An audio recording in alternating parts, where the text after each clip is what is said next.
Hi, my name is Gil Robertson, president of the African American Film Critics Association. Today, we are thrilled to be talking to Zoe Kravitz, who is making her directorial debut with Blink Twice. We're going to kick things off by introducing you to the African members on the call today. We've got a full house, Ms. Kravitz, starting with Reggie Pounder in Chicago, Brandon Collins in New York, Derek Dunn in Washington, D.C., Jill Monroe in Los Angeles, Mercedes Springer in Atlanta, Michael Sewell in Washington, D.C., Dana Abercrombie, New York, New York, Lucas Moore, Washington, D.C., Nancy Green in Los Angeles, Niger Chambers in Washington, D.C., and Ruben Regal Perlada, who I don't see, but I know you're here, in South Florida. I'm going to let you guys do what you do so well, and I will see you on the other side. Brandon Collins from the Media Popcorn Podcast. You wrote Blink Twice with E.T. Feigenbaum, who you previously worked with on High Fidelity, right?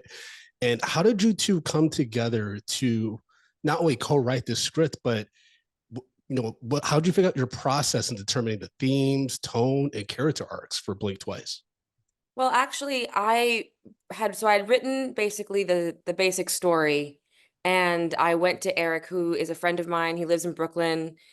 He's walking distance from me, and we used to always talk about how we both want to write.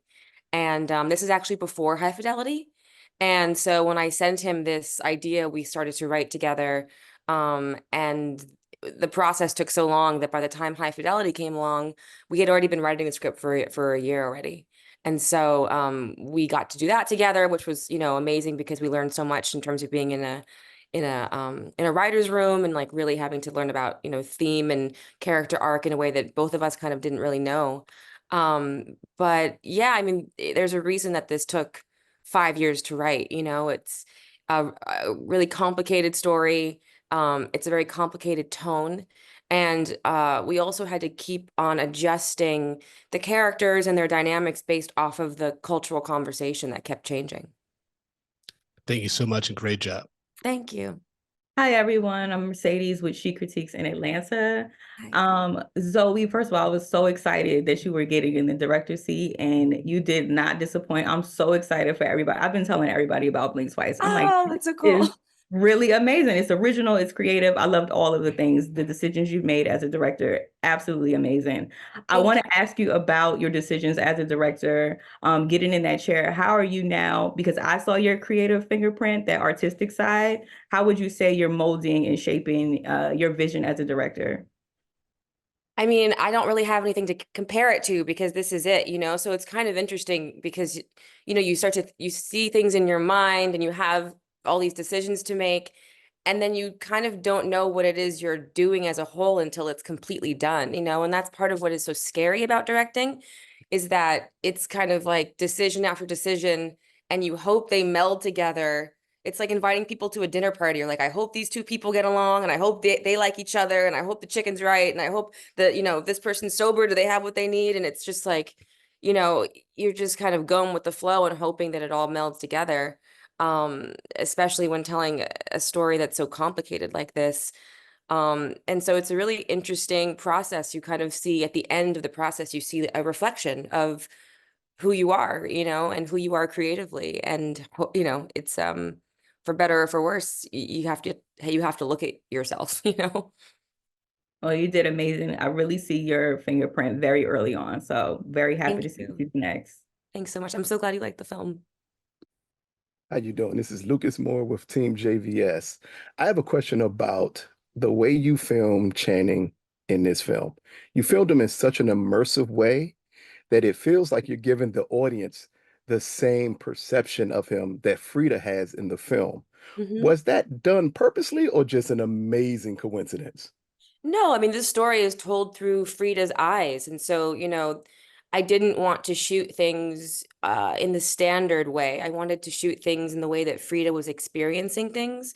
Mm-hmm. And I also wanted to shoot things in a way that felt like a memory. And that's why the shots are so strange in some ways, or so close. That's why the sounds, aren't really practical.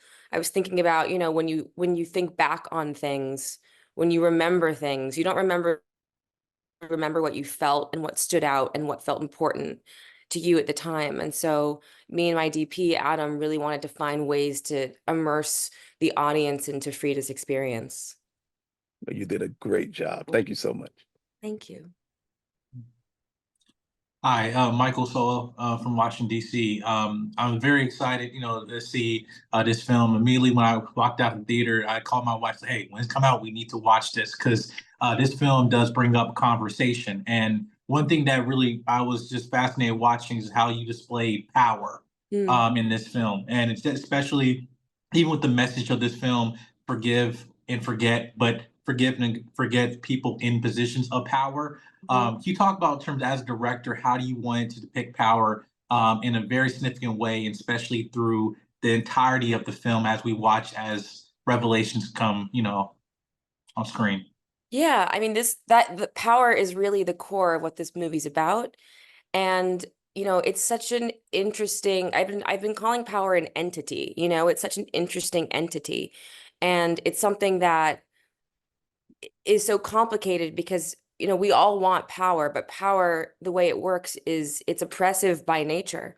In order to be on top, someone has to be on the bottom. And so the fact that it's something that we're all striving for is very complex. And I really wanted to explore, specifically within female characters, when we talk about women, we often talk about empowerment. And when we talk about men, we talk about power. And so I really wanted to explore a female character that wants power. She doesn't want to be empowered. She wants power. She doesn't want to be with Slater King. She wants to be Slater King. And I really wanted to explore what that looks like, because oftentimes women are meant to feel like we're asking for too much. And so that was really the through line of Frida and what she wants. Well, congratulations, and thank you for not pulling punches with this film. Thank you. Thanks for saying that. Hi, Zoe. My name is Ruben Peralta from Coca-Cola. How are you? I'm good. How are you? I'm great.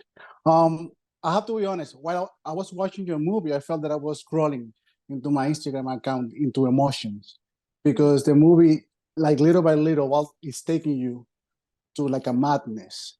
And I wonder what was the inspiration to recreate the feelings that I was having, because it was feeling that I was getting emotion, then sadness, then curious, then scared, like all the emotion were mixing while I was watching the movie. And then at the end, it's kind of satisfying. So it's like scrolling in social media that you don't know where you're looking. You can cry, then you can laugh, and then it's like a different mixture of emotions. Yeah, I mean, I wanted to invite the audience on this journey, and again, this kind of immersive sensorial experience that does kind of, whisk you away. And so by the time Frida says, "What day is it?" you realize, oh my God, yeah, what day is it? What is going on? How many bottles of champagne have we drank? How many drugs have we taken? What's been going on? And so I was trying to find ways to kind of lure the audience into this state. And I found repetition to be really helpful. Getting used to things and it happening over and over again. And it feels like a stylistic choice, but then you actually realize this is time passing. And I wanted to, I wanted the audience to have the experience of Frida, so that when all of a sudden you realize, wait, what's going on? We need to get the fuck out of here. You're not separate from the characters in that moment. You're with them, and you go along for the rest of the journey with those characters. I loved it. Great opera prima. Congratulations. Thank you so much. How's it going, Zoe? Derek Dunn, Reviews and Done. Hi. First and foremost, I immensely enjoyed the film. And my question was, I honestly think this is probably one of the best marketed movies of the summer, because the trailer doesn't really hit on what it's actually about. So how did you and the studio decide how you're going to market this to actually keep it a secret? That was a very long journey. And you're the first person to actually point out that you thought it worked. So thank you. I think marketing is very interesting. You have to give the people enough information that they're interested, and you have to keep enough a secret that you protect their experience when they go see the film. I do think what was most important was to know that this is a film about, you know, a woman that gets taken out of her element, goes to a place with people she doesn't know, and is in danger and has to leave. And I actually wanted to really keep the fact that it was about memory a secret. And then once we realized we kind of have to give that information away, to, you know, give the audience enough information, I actually realized that that wasn't the secret of the film. You know, it's actually not a, like, that's the setup of the film. So it was actually a really interesting process for me as the filmmaker, because you can be so protective, right? Of like, this is the secret and this is the secret and no one can know that Jess is going to go missing and all this stuff. And then I realized, oh no, this is all the setup, and the movie, the core of the movie is really what happens after they realize what's going on. So anyway, it was a process, and it was actually really hard for me because I wanted everything to be a secret. But I'm really glad to hear. And then people, you know, it's funny, people see the trailer and they say, you know, you're giving away everything. But we actually didn't. And so I'm so happy to hear that that you liked the marketing. Sorry, I'm spiraling because it was a very intense process. Thank you. Thank you. Hi, Jill Monroe, RSVP with Jill Monroe. You talk a bit about your directorial choice using the island, which is at once, you know, paradise and happiness and adventure, but at the same time terrifying, and walking in those tones throughout the movie with, you know, your choices. Yeah. I mean, the concept of the island in general was really because I wanted to isolate the characters, so they had to deal with the themes of the film. So I was really inspired by things like Lord of the Flies and the Garden of Eden, and trying to create this place, that this illusion of safety, and kind of subvert the audience's expectations of what is safe, what is, you know, usually horror films, you know, things have to be, or thriller films, you know, you make everything dark, you make everything scary, you know, and I really wanted the horror or the thrill of this film to be emotional. And so I wanted to make it clear that we're not relying on, you know, just it's dark and it's scary or jump scares and things like that. We're really taking the audience on an emotional journey. And, you know, tonally, it's been really interesting, you know, feeling people's response to the tone, specifically because a lot of people seem to think that the tone switches and it becomes, you know, more comedic later on. But in the way I approached that is that once Frida and Sarah understand what's going on, it's not that the tone changes, it's that the audience's perspective changes and the character's perspective changes. And actually, what's horrifying is that everything else stays the same. And that's what I wanted to highlight. You know, what happens when, okay, now we know we're in danger and everyone's still hanging out by the pool and everyone is still having dinner and the music is still playing. And that, to me, is the horror of the situation that these women are in. Amazing. Thank you so much. Yeah, thank you. Hi, Zoe. I'm Reggie Ponder, the Real Critic out of Chicago. And if you were trying to be thought-provoking and provocative, Zoe, you did that. You did that. My question is that there's that phrase that forgetting is a gift, and I kind of want to flip that and ask you, what is it about the making of this project that you do not want to forget, that was a gift to you as a director, as an actor, just as a person? Oh, wow. Thank you for that question. I mean, I don't want to forget a moment of it, and I don't want to forget how, I mean, it was really hard, man. It was a really, really hard movie to make, you know, and for so many reasons, you know, because of, you know, time, location, the subject matter, the tone, you know, and the fact that I've never done it before, you know, it was really, really difficult. And, I haven't had a child, but a lot of my girlfriends who have had children, you know, they talk about it being like, you know, it was the most painful thing they've ever experienced. And then they think back on it and they just think about how beautiful it is. You know, they're like, they kind of forget the pain they had to go through. And I've always thought that's so incredible that women are able to do that. But I don't necessarily want to forget, you know, how difficult it was. You know, I cried myself to sleep a lot, you know, just, you know, I didn't sleep a lot. And I was constantly questioning myself and wondering if I was making the right choices or if this movie was something that, you know, should be made. And I appreciate the difficulties that went in, that I had to go through to, not just the entire cast and crew had to go through to make the film. I'm fascinated by what you're able to do with the slow reveal. You talked about the tone and the perception of the reality of things, but can you talk about, you're trying to keep the audience still guessing while slowly revealing everything, and then at the end we understand full motives of everyone. Yeah. Can you talk about finding that balance of not losing the audience but making sure that they're still fully engaged without knowing all of the information at once? That's a great question. That was a very hard thing to do because a lot of stuff had to get cut. And it was stuff that I realized on when I was editing, because it's especially with a film like this, you can't unknow what you know, right? So I think all of these things are so fascinating because I know what's going on.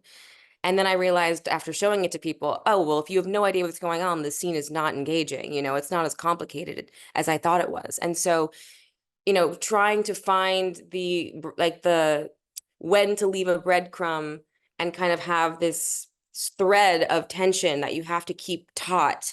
And if it gets loose, you lose them. And if you breaks too early, you haven't earned it yet. And so that was one of the most difficult things to, know when to reveal what. There are moments when the audience and the characters are on the same page. There are moments where the audience is ahead of the characters, and there's moments where the characters know more than the audience.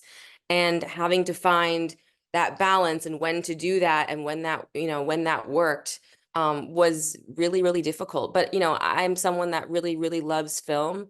And so my focus was always about the audience's experience. And I was constantly keeping that in mind because there are filmmakers who don't care about what the audience is feeling. And that was something that, and maybe that's part of also, being a woman, we're so conscious of everyone else's experience. So I do think that also might have been part of, the intuition that went into that process. Very wonderful thought, and a very thoughtful film to the audience as well. So thank you. Thank you. I'm so glad you feel that. Hi, Nadia Chambers from Big O Belt Media. Zoe, thank you so much for your time today. Yeah, it's so nice to talk to you all. I got to be honest, I really want you to live in this moment and be celebrated for the huge success and win. But I'd be remiss if I didn't take this moment to say, I really, really, really want you to get back to work. I need another one already. This one was amazing. Thank you. Absolutely. Listen, you've already been on the record speaking in other interviews about learning about film, what you've learned in terms of filmmaking and what you've learned about the business. I'm curious, what have you learned about yourself throughout this process and even to this moment today?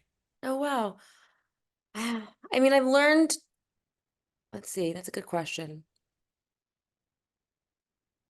I mean, I've learned that I can do it. You know what I mean? I feel like especially as a woman, as the daughter of famous people, as an actress that's, not a director, you kind of, you think and you feel that, okay, I think I can do this. I think I know how to tell a story. And I think I have things to say that are worth taking up some space.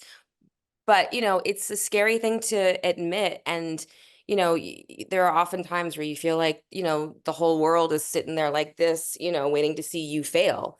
And so I had to really, kind of shut those voices down in my mind that were telling me, you're not good enough and you can't do this and no one wants this and they're all gonna, laugh at you or cancel you or destroy you or whatever it is, and I had to really keep myself centered, and stay connected to my creativity. And so to come out the other side and go, yeah, you were chasing something and you were listening to, whatever, was driving you to tell that story. And, having this experience of seeing so many people respond to the film and feel seen by the film, I feel incredibly validated in the journey of getting here. Congratulations. Thank you so much for your time. Thank you. Hi, I'm Nancy Green with Film Critique. Hi. And I wanted to say, first of all, this is a gorgeous movie. I love the story and everything. It was really great. So I have a two-part question. First, I loved how her world goes from being kind of dirty to like this pristine, very clean environment and the reoccurring theme of dirt in the movie. So I wanted to know if you could talk about that. And also, congratulations on your engagement. Thank you. And I wanted to know, how was it directing him, especially like in the scene where he's like, I'm sorry. Like that to me was just so like, wow. Thank you. Yes, I mean, he's amazing in that scene. I'll start with the first question. It was incredibly important to really understand in very little time too, Frida and where she comes from and why she would want what she wants. It's interesting. A lot of people, can watch this movie and go like, well, she shouldn't have gone on the island. She shouldn't have gone in the first place. Which is in my mind the equivalent of, like she was wearing a short skirt. She was asking for it. It's like, why would she not want more? We are conditioned from birth to want more, and we're told that, if you work hard enough, you can get it. And that's very complicated. And so I really wanted to how can I efficiently show the audience, she could have this or she could have this. So obviously she's going to go for this. And the feeling of dirt, or the metaphor of dirt, it was, I wanted, there's this beautiful, pristine world, but there's, the dirt and the truth and the trauma is always coming up, it's always boiling up, and you can't escape it. And, the idea even of the steak blood on her dress, and the dirt, it's like nothing stays pristine. These white dresses are covered in blood and dirt by the end of the film. And, trying to chase perfection, is not reality. Life is messy. And I wanted to show that visually. And in terms of Chan, I really do believe that part of the reason we were able to make this film and go to such extreme places is because, we have so much trust, and we know things about each other. We have shorthands, and, I know things about his life. He knows things about mine, and really pushing him to tap into, what I knew he could, and him trusting that I was leading him to a place that was engaging and brave and truthful. And it was scary. I think that was a scary scene for him to shoot. And the fact that he trusted me to push him, I think past the point of maybe where it felt comfortable, was the beautiful gift that he gives in that scene. So I'm really, really proud of what he's done in this film, and really thankful that he trusted me to push him to go there. Nice. Thank you so much. And it's a fantastic movie. Thank you. Thank you so much. Zoe, thank you so much for your time today. On behalf of the world's largest group of Black film and TV critics, thank you for joining us for Africa Roundtables. Have a great day. Thank you. Thank you all so much for being here. It really meant a lot to me to talk to you all today. Thank you, Zoe. Absolutely. Thank you. Can't wait for the second one.